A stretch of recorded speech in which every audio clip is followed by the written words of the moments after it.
আসসালামু আলাইকুম। আপনারা সবাই কেমন আছেন? আজকে একটা বিশেষ ভিডিও নিয়ে আপনাদের সামনে আসলাম। সেটা হলো যে আমাদের ছাত্র শিবির যারা আছেন তাদের কথা আপনারা সবাই শুনেছেন যে তারা ছাত্র শিবিররা অনেক ইসলামী ইসলামী বা তারা সবচেয়ে ভালো দল হিসাবে তাদের আসলে বহির্বিকাশ হয় না, মানে বহির্বিকাশ বলতে কি তারা আত্মপ্রকাশ যেভাবে করতো তারা এটা আসলে ওইভাবে ছড়ায়নি। এখন যে তারা কাজ করছে এটা আসলে কতটুকু জানি না।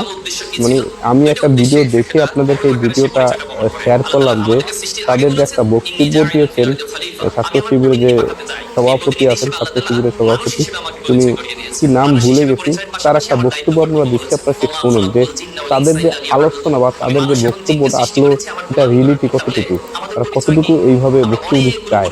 মানে তাদের যে ভালোবাসার জায়গাটা, আমরা অনেকে বলেন যে তাকে ভালো করবে, আসলে আমি দল রাজনীতি আমি করি না, এমনিতে এই ভিডিওটা আমার খুব ভালো লাগছে। কথাগুলো শুনে একটু কথা আপনারা শুনুন, তাহলে বুঝতে পারবেন। প্রত্যেক বনি আদমকে তিনি ফিতরাতের উপর জন্মগ্রহণ করা, পৃথিবীতে পাঠানোর আগে আল্লাহ তাআলা তার কাছ থেকে কমিটমেন্ট নিয়েছিলেন, আলাস্তু বিরাব্বিকুম, আমরা বলেছিলাম বালা, অবশ্যই আপনি আমাদের রব। কিন্তু তিনি ফিতরাতের উপর জন্মগ্রহণ করার পরেও তার পিতামাতা, তার চারপাশের তার কথাগুলো পরিবেশটা শুনুন আসলে তাকে সে কি বিশ্বাস বলতে এবং চাইছে। ফিতরাতের উপর টিকে থাকতে ওরা সহযোগিতা তো করে, সবারই অথবা তাকে সে কথাগুলো ফিতরাত শুনি। থেকে দূরে সরিয়ে দেয়, ফিতরাতের ভিন্ন পরিচয়ে সে সেখানে অংশগ্রহণ করে। তাহলে আমরা এখানে যারা আছি, আমরা বিশ্বাস করি আল্লাহ তাআলা আমাদেরকে সে ফিতরাতের উপর আমরা রেখেছেন, দয়া বহিঃপ্রকাশ করেছেন, কিভাবে অনুগ্রহ করব, করেছেন। এজন্য আমাদের মানে একটা আমাদের পুরোপুরি যে আমরা সাময়িক ইমান মানুষ আছে হিসাবে এবং আমরা আমরা বিশ্বাসী। আমরা কতগুলা মহান পরিচয় রবের কাছে বহন করি সেটাই সে আত্মসমর্পণকারী। বলতে আল্লাহ তাআলা চাইছে। বলছে ওয়াকালা ইন্নানি মিনাল মুসলিমিন।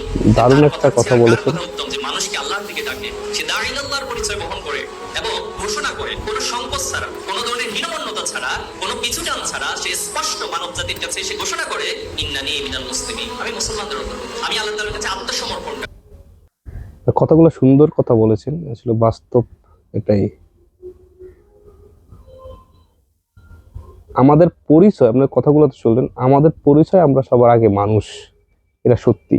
আমরা আমাদের সৃষ্টি করেছেন মানুষ হিসাবে, এবং জিন এবং মানুষ সৃষ্টি করেছেন আল্লাহর ইবাদত বা আল্লাহর গোলাম হিসাবে। আমরা আল্লাহর গোলাম, এটা বাস্তব। আমরা কি আল্লাহর গোলাম, আমরা আল্লাহর গোলাম, আমরা গোলাম। গোলাম হিসাবে জন্ম হিসাবে মানুষ হিসাবে জন্মগ্রহণ করেছে আল্লাহর ইবাদত করার, আল্লাহর হুকুমগুলো পালন করার জন্য। আল্লাহ তাআলা যেটা আমাদের করতে বলেছিল এগুলো আমরা করব, তাই না? ইসলাম এমনই একটি ধর্ম যারা শান্তির বার্তা নিয়ে আসে, এবং এই শান্তির বার্তাটা দেওয়ার জন্যই অনেকে চেষ্টা করছে যে ইসলাম কেন।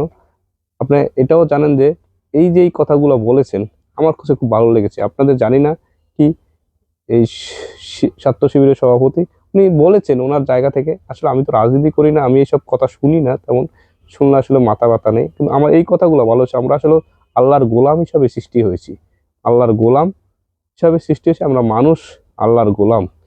এই যে আমাদের পরিচয়গুলো বিভিন্ন রকমের, আমরা আল্লাহ তাআলাই আমাদের যা করেন মঙ্গলের জন্য। সবাই ভালো থাকবেন, সুস্থ থাকবেন। আল্লাহ হাফেজ। আসসালামু আলাইকুম রাহমাতুল্লাহি ওয়া বারাকাতুহু।